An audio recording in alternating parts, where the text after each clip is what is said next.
నీకు బెస్ట్ కావాలా, నీకు శ్రేష్టమైనది అతి విలువైనది కావాలా, దేవుడి పైన వదిలేయండి. అది దేవా నువ్వే చూస్ చేయ, నా కొరకు నువ్వే ఎంపిక చేయి.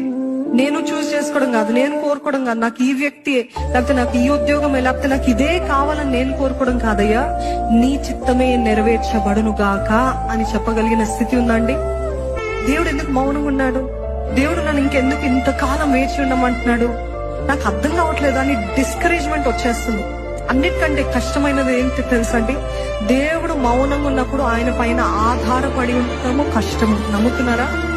ఆన్సర్ రావట్లేదు, ఎటువంటిది ఏ సమాధానము రావట్లేదు, ఏమీ స్పష్టంగా కనపడట్లేదు. కానీ నన్ను నమ్ము, నన్ను నమ్ము, నన్ను నమ్ము అంటున్నాడు దేవుడు. ఎట్లుంటది? ఇంకెంతకాలం నమ్మాలయ్యా, ఇంకెంతకాలం వేచి ఉండాలయ్యా, ఇంకెంతకాలము అనే డిస్కరేజ్మెంట్ ఫీలింగ్ వరకు వచ్చి ఉంటారేమో. కానీ దేవుడు ఏమంటున్నాడు తెలుసా? నా